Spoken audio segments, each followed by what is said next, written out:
खुलुमबाय निउज 24 बड'लेण्ड नायगिरि बयनिसिमबो गोजोन हामलायना ब्रेकिं निउजजों आं बिरबाय बर'। आलायारन बर' थियेटार दिन्थिनो साखाफारासि टंला एबसुआ थियेटार सामलाय आफादनो बिबान गथायबाय।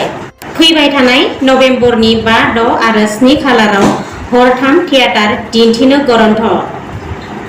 बर' हारिमुखौ फोथांनाय फोजौनाय फोसावनायाव बर' थियेटाराबो मैखोम बिहोमा होबोदों, लोगोसे रायजो राजाफोरखौ गोजोन होबोदों।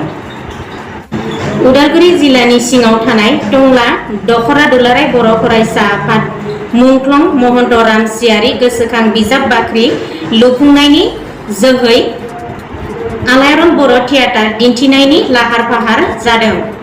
थांनाय इं सेप्तेम्बरनि 15 खालाराव टंला दखरा एबसु थियेटार सामलाय दाना लानाय जायो। सामलाय आफादनि आफादगिरि सोमेश्वर बर', गाहाय नेहाथारि देरसुं बर'खौ लाना गुबुन गुबुन बिबानाव गासै सा 12 सोद्रोमाजों आबुं सामलाय आफाद दाना लानाय जायो।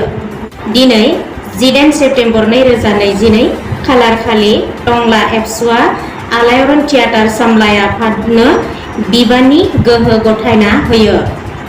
लोगोसे बिबान गोहोखौ आफादगिरि सोमेश्वर बर', गाहाय नेहाथारि देरसुं बर', लोगोसे बिबानगिरि बिथांमोना आजावना लायो।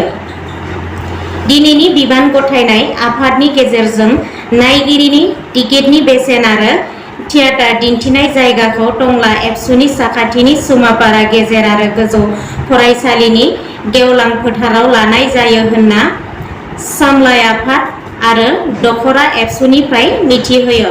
News desk